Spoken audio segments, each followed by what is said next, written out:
আমার আল্লাহ ডাক দিয়ে বললেন, নবীজি তোমার উম্মতি আমার বান্দা বান্দি এই পৃথিবীর মানুষগুলি আদব রক্ষা করে কোরআনুল কারীম শ্রবণ করবে। বাবাজি, আল্লাহর নবীর সাহাবীরা কিভাবে কোরআনুল কারীম শুনতো, আল্লাহর নবীর সাহাবীরা কেমনে তারা কোরআনুল কারীম শ্রবণ করত। বিশ্ব নবী মুহাম্মদুর রাসূলুল্লাহ সাল্লাল্লাহু আলাইহি ওয়াসাল্লাম মসজিদে নববীতে বক্তব্য দিচ্ছেন। দীর্ঘক্ষণ সময় পর্যন্ত বক্তব্য দিলেন। আল্লাহর নবী তার বক্তৃতার ইতি টেনে নবীজি তার বক্তৃতার পরিসমাপ্তি ঘটিয়ে আল্লাহর নবী এইবার বের হলেন মসজিদে নববী থেকে। নবীজি তার কামরায় ঘরে প্রবেশ করবেন। এই সময়ের ভিতরে আল্লাহর নবী লক্ষ্য করলেন বিশ্ব নবীজির ভক্ত অনুরক্ত আল্লাহর নবীর সাহাবী হযরতে আব্দুল্লাহ ইবনে মাসউদ রাদিয়াল্লাহু তাআলা আনহু পা পা করে হাঁটি হাঁটি করে মসজিদে নববীতে প্রবেশ করতেছেন।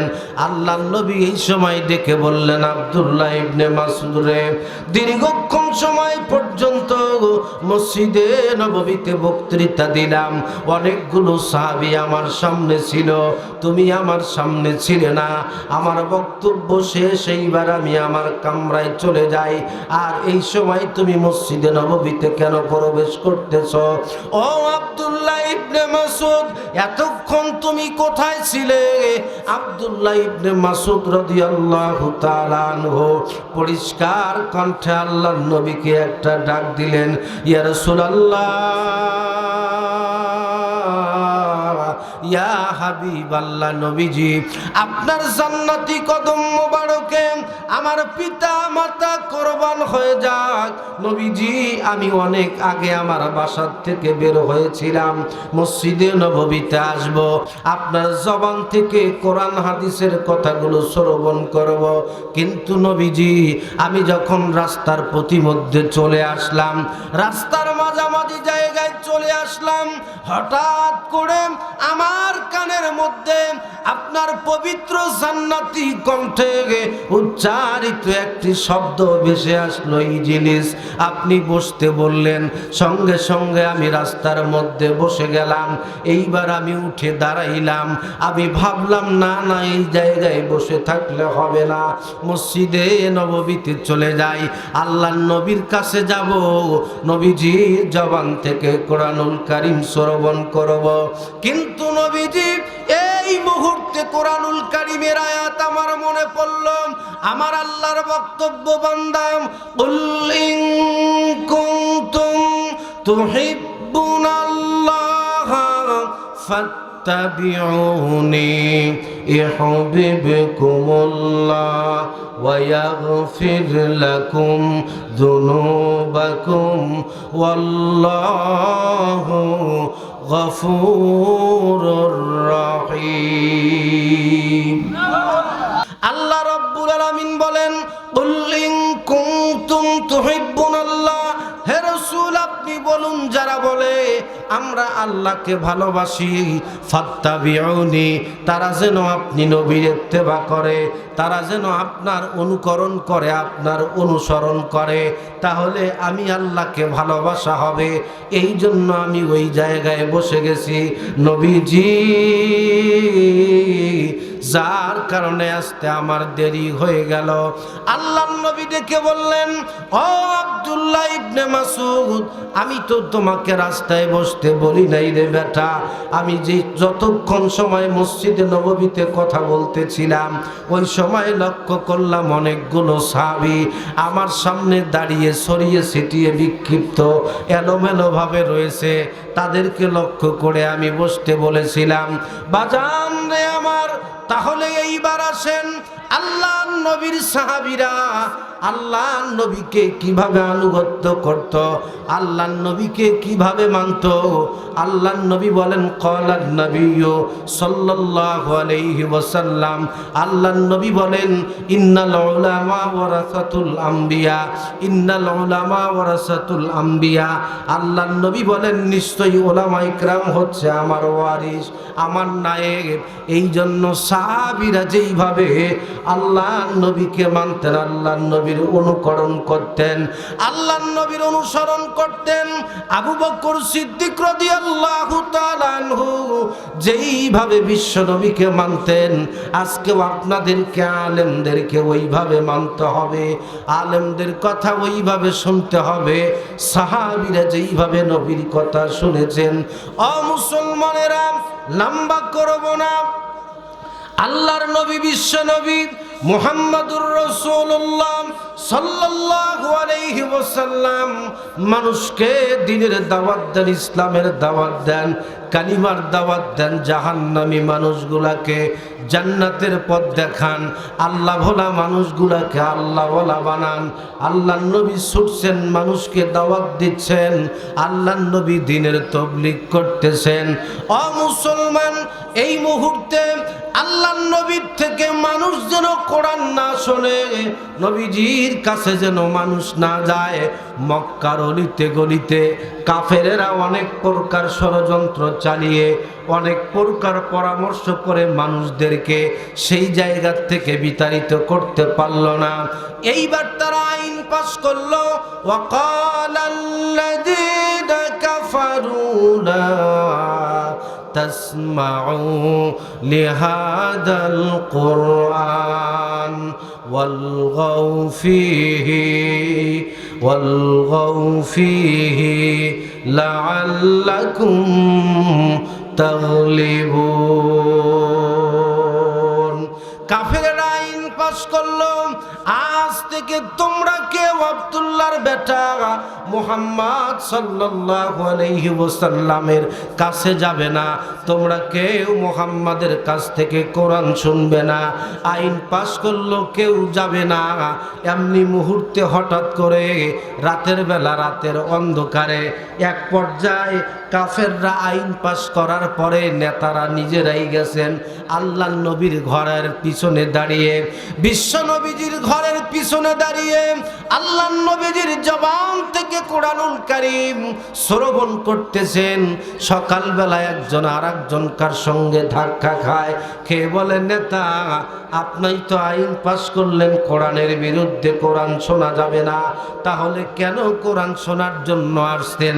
এমনি মুহূর্তে এক কাফের আর এক কাফেরকে সাক্ষ্য দিতেছে, বলতেছে, শোনো, এই কোরআন এত ভালো লাগে, বাড়িতে শুয়ে থাকতে মন চায় না, মন চায় সারাক্ষণ শুধু মুহাম্মদ সাল্লাল্লাহু আলাইহি ওয়াসাল্লামের জবান থেকে কোরআনুল কারীম শ্রবণ করি। জোরে বলুন সুবহানাল্লাহ। ও মুসলমানেরা, আইন পাশ করলো আবু জাহাল, কেউ কোরআনুল কারীম যেন শুনতে না যায়, কিন্তু কোন কর্মেই মানুষকে কোরআন থেকে, কোরআনের নূর থেকে, কোরআনের আলো থেকে মানুষকে দূরে রাখা যায় না। এক পর্যায়ে সিদ্ধান্ত নিল, বৈঠকে বসলো, এই কোরআন এইভাবে বন্ধ করা যাবে না। এই কোরআন নাজিলের উৎপত্তি কোন জায়গায়, কোন জায়গা থেকে কোরআনুল কারীম আসে, কে কোরআনুল কারীম দিয়ে যায়, ওই জায়গায় আমাদেরকে হস্তক্ষেপ করতে হবে। আর কোরআন আসা বন্ধ হবে, অটোমেটিক মানুষ ইসলাম থেকে দূরে সরে যাবে। জোরে বলুন নাউজুবিল্লাহ। কোরআনুল কারীম শোনার বিরুদ্ধে আইন পাশ করার পরেও যেহেতু মানুষকে কোরআন থেকে দূরে সরানো যায় না, মানুষ পর্যায়ক্রমে এক পর্যায়ে কোরআন শুনতেই আসে। এই জন্য এই কোরআন যেই জায়গা থেকে নাজিল হয়, যেই জায়গা থেকে কোরআনুল কারীম আসে, কোরআনুল কারীম নাজিলের উৎপত্তি কোন জায়গায়, ওই জায়গাটা আগে দেখতে হবে, ওই জায়গায় হস্তক্ষেপ করতে হবে। বলুন তো, কোরআনুল কারীম যেই জায়গা থেকে নাজিল হয়, দুনিয়ার কোনো মানুষ যদি ওই জায়গায় হস্তক্ষেপ করতে চায়, এইটা কি সম্ভব পারবে? যারা কইলেন না এরা মনে হয় পারবে নাকি, পারবে? কশ্চিন কালেও পারবে না। ও মুসলমানেরা, আর কোরআনুল কারীম নতুন করে নাজিল হওয়ার সম্ভাবনাও নাই। আল্লাহ পাক আমার নবীর প্রতি দীর্ঘ 22 বছর 5 মাস 22 দিনে স্থানকাল পাত্র ভেদে আল্লাহ কোরআনুল কারীম নাজিল করেছেন। বাবাজি, এই কোরআনুল কারীম পৃথিবীর থেকে বিদায় করার জন্য যুগে যুগে অনেক ষড়যন্ত্র করা হয়েছে, সব ষড়যন্ত্র বৃথা গেছে। কোরআনুল কারীম পৃথিবীর থেকে উৎখাত করতে পারে নাই। বৈঠকে সিদ্ধান্ত গ্রহণ করা হলো, তাহলে কোরআনুল কারীম যেই জায়গা থেকে নাজিল করা হয় সেই জায়গায় হস্তক্ষেপ করতে হবে। এই জন্য সিদ্ধান্ত গ্রহণ করা হলো আজকে রাতের বেলা 4 আমরা মুহাম্মদ সাল্লাল্লাহু আলাইহি ওয়াসাল্লামের ঘরের চতুর্দিকে 4 কোণায় আমরা দাঁড়িয়ে থাকব। কে যাবে? সিদ্ধান্ত গ্রহণ করা হলো উতবা, সায়েবা, আবু তালেব, আবু জাহেল 4 জন যাবে। উতবা, সায়েবা, আবু জাহাল 4 জন মিলে যাবে। কোরআনুল কারীম যেই জায়গা থেকে আসে, কোন জায়গা থেকে আসে এইটা শুধু লক্ষ্য করতে হবে। 4 জন মিলে বুদ্ধি করে রাতের আধারে আল্লাহর নবীর ঘরের 4 কোণায় দাঁড়িয়েছে। আল্লাহর নবীর ঘরের কাছে চলে আসছেন। আল্লাহর নবীর ঘরের 4 কোণায় 4 জনে দাঁড়িয়ে গেছেন। আমার আল্লাহ ডাক দিয়ে বললেন, নবীজি, প্রতিদিন আপনি সেইভাবে কিছুক্ষণ সময় তাহাজ্জুদের নামাজে কাটিয়ে দেন, কিছুক্ষণ সময় কোরআনুল কারীম তেলাওয়াত করেন, কিছুক্ষণ সময় ঘুমের মধ্যে থাকেন। কিন্তু নবীজি আজকে তা করবেন না। আজকে সারাটা রাত শুধু কোরআনুল কারীম তেলাওয়াত করতে থাকবেন। জোরে বলুন সুবহানাল্লাহ। পূর্বাকাশ ফর্সা হয়ে গেল। সকালবেলা সবাই চলে আসলো। আসার পরে সিদ্ধান্ত গ্রহণ করা হলো, তোমরা কে কি দেখেছো গত রাত্রে বলো। এমনি মুহূর্তে আবু জাহেল উতবাকে জিজ্ঞাসা করে, উতবা বলো তুমি কি দেখলা, কোন জায়গা থেকে কোরআনুল কারীম আসে? উতবা বলে আমি কিচ্ছু দেখি নাই। সায়েবা বলে আমি কিচ্ছু দেখি নাই। আবু তালেব বলে আমি কিচ্ছু দেখি নাই। এবার 3 জনে মিলে জিজ্ঞাসা করলেন। উপস্থিত লোকজন সবাই জিজ্ঞাসা করল, নেতা আবু জাহেল আপনি বলেন, আপনি কি দেখেছেন, আপনি বলেন। এইবার আবু জাহেল ডেকে বলে, শোনো, তোমরা যা বলতেছো সব সত্য, ঠিক আছে। কারণ হলো আমিও রাতের বেলা এক পলকের জন্য চোখটা বন্ধ করি নাই, একবারের জন্য আমি ঘুমিয়ে পড়ি নাই। সারাটা রাত্র পর্যন্ত দাঁড়িয়ে লক্ষ্য করেছি। আমি আমার চোখগুলো খুলে রেখেছিলাম কোন দিক থেকে কোরআন আসে, কে কোরআনুল কারীম ঘরের মধ্যে দিয়ে যায়। কিন্তু আমি লক্ষ্য করে দেখলাম একবারের জন্য আমার চোখের সামনে এটা পড়ে নাই। বৈঠকে বসে ওরাই এবার বলতেছে, নিঃসন্দেহে এটা কালামুল্লাহ, এটা আল্লাহর কথা, চাইলেও এটা বন্ধ করা যাবে না। জোরে বলুন সুবহানাল্লাহ। মুসলমানেরা, এই জন্য কোরআনুল কারীম আদব রক্ষা করে শুনতে হয়, আদব রক্ষা করে কোরআনুল কারীম শুনতে হবে। মুসলমান ভাইরা আমার, এইবার আসেন আর একটু সামনের দিকে আগাই। আল্লাহ পাক রব্বুল আলামিন ডেকে বলেন, পৃথিবীর মানুষ, ইয়া আইয়ুহান নাসু উবুদু রাব্বাকুমুল্লাযী খালাকাকুম ওয়াল্লাযীনা মিন ক্বাবলিকুম লাআল্লাকুম তাত্তাকুন। আমার আল্লাহ বিশ্ব নবীকে ডেকে বললেন, নবীজি তোমার উম্মতি আমার বান্দা বান্দি এই পৃথিবীর মানুষদেরকে বলে দাও, নবী গো, এই মানুষদেরকে আমি আল্লাহ কি জন্য তৈরি করেছি। দুনিয়ার মানুষ তোমাদেরকে আমি আল্লাহ একটা মাত্র কারণে বানিয়েছি। তোমাদেরকে পৃথিবীতে পাঠাবার কারণ হলো তোমরা আমার দাসত্ব করবে, আমার গোলামি করবে, আমি আল্লাহর ইবাদত করবে। যেমনিভাবে তোমাদের পূর্ববর্তীগণ আমার ইবাদত করেছে, তোমরাও এই জন্য আমি আল্লাহর ইবাদত করবে, যাতে করে তোমরা মুত্তাকি হতে পারো, যাতে করে তোমরা পরহেজগার হতে পারো। আমাদের সমাজের মানুষকে যখন বলা হয় ভাই আপনি নামাজে যান, তাবলীগ জামাতের মানুষ যখন নামাজের দাওয়াত দেয়, কিছু মানুষ ঠাট্টা করে আর বলে খেয়ে দে কোনো কাম নাই, খালি নামাজের দাওয়াত দেয়। কথা কন না কেন? ও মুসলমানেরা, অথচ আল্লাহর নবী বলেন আউয়ালু মা ইউহাসাবু বিহিল আবদু ইয়াউমাল কিয়ামাতিস সালাহ। কিয়ামতের দিন সর্বপ্রথম আল্লাহ পাক মানুষের কাছ থেকে নামাজের হিসাব নেবে। নামাজের হিসাব ব্যতীত কোনো মানুষ এক কদম সামনে আগাইতে পারবে না। এই জন্য নামাজটা ঠিকঠাক মতো যথা সময় আদায় করতে হবে। সারা রাত খেলাধুলা দেখে, ফেসবুক ইউটিউব দেখে, মোবাইল চাপতে চাপতে যুবক রাত্র পার করে দিছ, অথচ ফজরের নামাজের খবর নাই, ফজরের নামাজ পর্যন্ত পড়েন নাই। আল্লাহর নবী বিশ্ব নবী মুহাম্মাদুর রাসূলুল্লাহ সাল্লাল্লাহু আলাইহি ওয়াসাল্লাম ডাক দিয়ে বললেন, ও দুনিয়ার মানুষ শোনো, আসমান থেকে নিয়ে জমিন, জমিন থেকে নিয়ে আসমান, আসমান থেকে নিয়ে জমিন পর্যন্ত, জমিন থেকে নিয়ে আসমান পর্যন্ত গোটা দুনিয়া যদি স্বর্ণ দিয়ে পরিপূর্ণ করা হয়, আর এই স্বর্ণের মালিক যদি আমি রাসূলকে আল্লাহ বানায় দেয়, এর থেকে বেশি প্রিয়, বেশি মজার কাজ হচ্ছে আমার কাছে ফজরের ফরজ নামাজের পূর্বে উঠে যথা সময় 2 রাকাত সুন্নাত নামাজ আদায় করা। জোরে বলুন সুবহানাল্লাহ। ফরজ নামাজে পড়ে না, সুন্নত কি পড়বে? আর এখন তো ডিজিটাল বাংলাদেশের ডিজিটাল হুজুরের আবির্ভাব।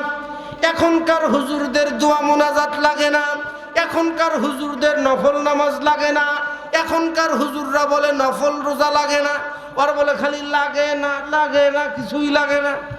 হে কোন দিন বা কই বড় বউ লাগে না, কারণ তো এমনি তো 4-5টা আছে, যেটা বিয়ে কিছুটার দরকার নেই। কইবে মা এটা তো দান করি দিনু বাড়ির যান। কোন বউ যদি মানুষে দান করি কেউ যদি দেয়, দিয়ে যদি আমি খুব ভালো মানুষ, আমার বউ তোমাকে দান করি দিলাম, আমি নবী হয়েছি, আমাকে মানি নাও, মানবেন? হ্যাঁ কয় না, মানবেন? তাই মানে মানা যায়? মানা যায় না, কারণ আমার রাসূল আনা খাতামুন নবিয়্যিন। মুআজ্জাজ হাজিরিন, যেই জিনিস বলতেছিলাম, আল্লাহ পাক আমাদেরকে তৈরি করেছেন ইবাদতের জন্য। নামাজ বাদ দিয়া মানুষ পরহেজগার হয় না, নামাজ বাদ দিয়া মানুষ তাকওয়াবান হতে পারে না। অবশ্যই নামাজের মাধ্যমে মানুষের পরহেজগারিতা চলে আসে। আপনার একটা ছেলে মাস্টার্সে অনার্সে পড়াশোনা করে, কিন্তু ওটা রাস্তায় দাঁড়ায়া প্যান্টের চেন টান দিয়ে আবার কল কবজা, বল বেয়ারিং, ওয়াল এভরিথিং, নাট বল্টু যা আছে সব বের করে দিয়া কুত্তার মতো খালি স্প্রে করে। কথা কম না? পক্ষান্তরে এই যে মাদ্রাসার ছোট্ট ছোট্ট বাচ্চাগুলো আছে, এই যে এই জায়গায় রফিকুল ভাই মাদ্রাসা করলেন, আবার আপনাদের এই জায়গায় এত বড় মাদ্রাসা করেছে। এই রাস্তায় দিয়ে কোনো মানুষ যদি যায়, তাহলে বাহির থেকে মনে করে এটা দাওরা হাদিস মাদ্রাসা। উত্তরবঙ্গের ঐতিহ্যবাহী দ্বীনি বিদ্যাপীঠ আল জামিয়াতুল করিমিয়া নুরুল উলুম জুম্মাপাড়া মাদ্রাসায় আমরা হেফাজতে ইসলামের এক বিশেষ বৈঠকে বসেছিলাম। প্রায় সেই জায়গায় 700-800 উলামায়ে কেরাম বসা। ওই জায়গায় উল্লেখযোগ্য ভালো ভালো আলেম যারা, এর মধ্যে হিলি মাদ্রাসার একজন ছিলেন, আমাদের জুম্মাপাড়া মাদ্রাসার ইউনুস হুজুর ছিলেন, বগুড়া জামিলের আব্দুস সবুর সাহেব হুজুর ছিলেন। হঠাৎ করে আব্দুস সবুর সাহেব হুজুর বলল, ওই রাস্তা দিয়ে যাওয়ার সময় মনে হলো দাওরা হাদিস মাদ্রাসা। এত বড় মাদ্রাসা আপনাদেরকে উপহার দিছে। এই মাদ্রাসার কারণে এলাকার কত মানুষ তাদের বাচ্চা কাচ্চাকে হাফেজ বানিয়েছে, আলেম বানিয়েছে। এই মাদ্রাসার কারণে ওই বাবা মা সন্তানকে হাফেজ আলেম বানাবার কারণে কিয়ামতের দিন আল্লাহ তাদেরকে জান্নাত দিয়ে দিবে। আর যদি মাদ্রাসা নোয়াখালী থাকিল হয়, ছাওয়া পড়াইলেন হয়, হে কিসের রে তো নোয়াখালী পড়া লাগে, যা কাম কর ভূত, সে ভ্যান ধরি বেরাও, 10টার সময় বেরাবো, 3টার সময় আসবো, 700 টাকা কামাই। 14 বছর বেটার বয়স, কেবল পানি হয়েছে, তাতে বিয়ে দেওয়া শেষ। কারণ বিয়ে দিলে যে ফির আর একটা ভ্যান নেবেন পাইবে, 2 লাখ টাকা পাইবে। কথা কন না খান, সুবহানাল্লাহ খান, নাউজুবিল্লাহ খান। এরা কিছুই শোনে না। খিচুড়ি খাবেন নাকি? খিচুড়ি খায় শরীরে শক্তি নেবেন।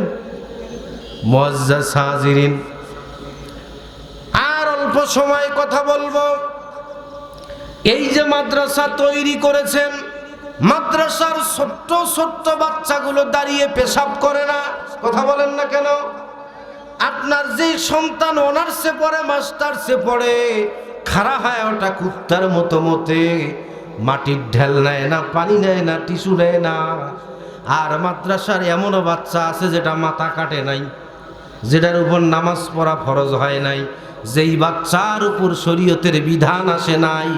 এই যে ছোট ছোট বাচ্চা দেখতেছেন, এরা যদি নামাজ না পড়ে গুনাহ হবে না, এরা যদি পেশাব করি পানি না নেয় তাও গুনাহ হবে না, কারণ এদের জন্য শরীয়তের হুকুম এখনো ফরজ হয় নাই।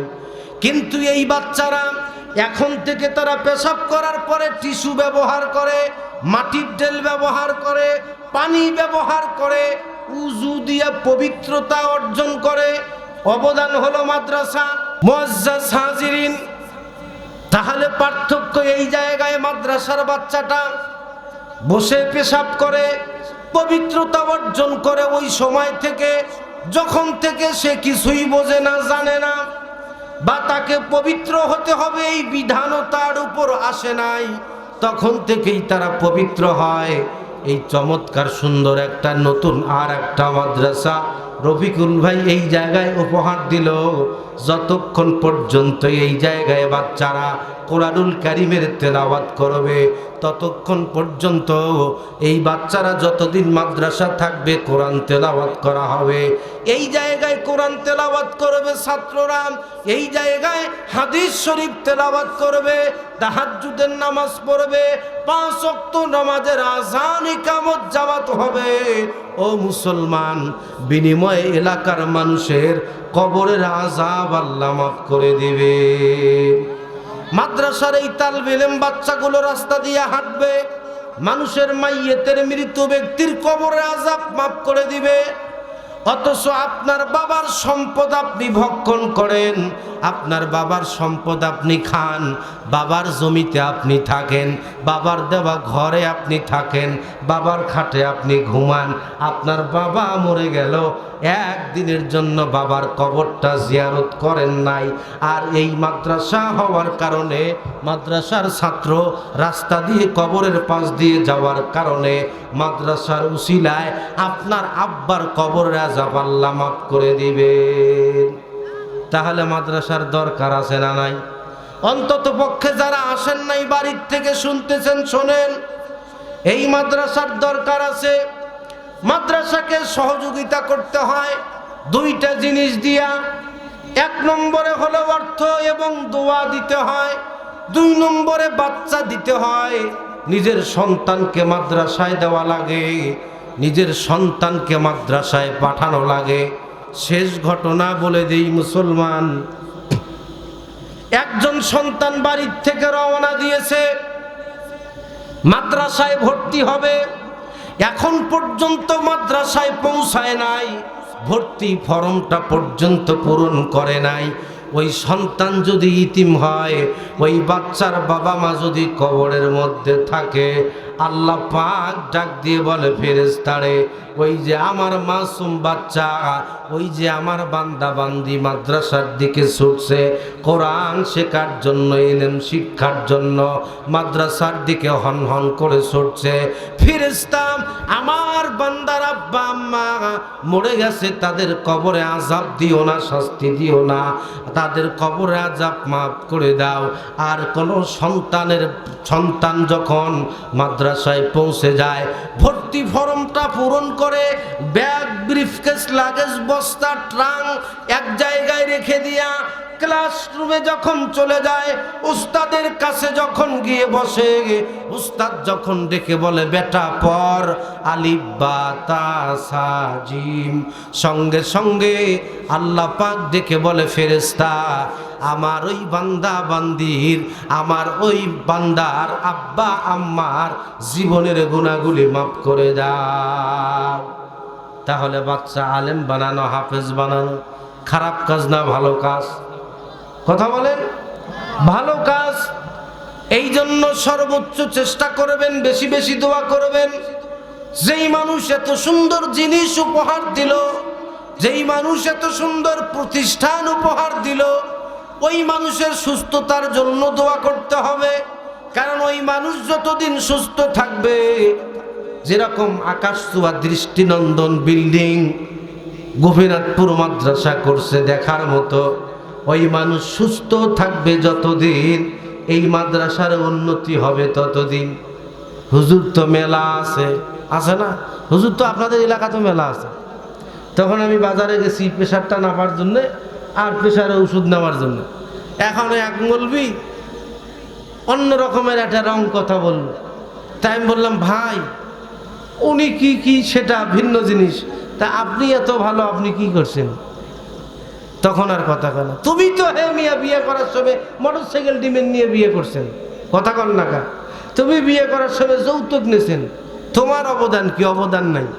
যার অবদান আছে, মাল্লাম ইয়াশকুরনা সালাম ইয়াশকুল্লাহ, যে ব্যক্তি মানুষের শুকরিয়া আদায় করতে পারে না, মানুষকে ধন্যবাদ দিতে জানে না, মানুষের কৃতজ্ঞতা প্রকাশ করতে পারে না, সে ব্যক্তি আল্লাহ পাকেরও কৃতজ্ঞতা প্রকাশ করতে পারে না। কথা বলছেন না কেন? এই জন্য এই সুন্দর প্রতিষ্ঠান উপহার দিচ্ছে। এই জন্য এই পার্শ্ববর্তী এলাকার সমস্ত মানুষগুলোর উচিত দায়িত্ব হলো প্রত্যেকটা সময় দোয়ায় বিশেষভাবে তার জন্য দোয়া করা দরকার, যাতে করে আরো উন্নতি হয়। উনি কি এই মাদ্রাসা কবরে নিয়ে যাইবে? বিল্ডিং নিয়ে যাইবে? যে বিল্ডিং করছে আপনি মরি যাইবেন, আপনার বেটা মরি যাবে, তার সহ মরি যাবে, তার সহ মরবে, এরপরেও বিল্ডিং নষ্ট হইবে না। যে বিল্ডিং করছে এই আকাশ ছোঁয়া বিল্ডিং, এই জন্য এগুলোর জন্য খুশি থাকতে হয়, এটা গর্বের বিষয়। কারণ একটা সংসার চালাইতে আমাদের কষ্ট হয়, 5 জন 7 জন মানুষ খাইলে কষ্ট হয়, সংসার আমাদের চলে না। আর সেক্ষেত্রে 300 জন ছাত্র নিয়ে এত সুন্দর একটা প্রতিষ্ঠান চালানো এবং 25-30 জন ওস্তাদদের বিল বেতন দেওয়া, ঠিকানিক কথা? তাহলে এগুলো কিভাবে চলে? আল্লাহর এক বিশেষ নিয়ামতে। এই জন্য আসুন, কথা লম্বা করব না, মুআজ্জাজ হাজিরিন, আশুরা উপলক্ষে আজকের ওয়াজ, কিন্তু নতুন মাদ্রাসা দেখে মাদ্রাসার আলোচনা আমি করলাম। আশুরার ওয়াজ তো মসজিদে হুজুররা করছে। আশুরা এক জিনিস, কারবালা আর এক জিনিস। কারবালা ঘটছে 7 মুহররম, আর আশুরা হলো 10 মুহররম। 10 মুহররমে আল্লাহ দুনিয়া সৃষ্টি করছে। 10 মুহররমে আল্লাহ আদম আলাইহিস সালামকে জান্নাত থেকে পৃথিবীতে প্রেরণ করেছে। 10 মুহররমে ইব্রাহিম পয়গম্বরকে আল্লাহ নমরুদের আগুন থেকে পরিত্রাণ দিয়েছেন।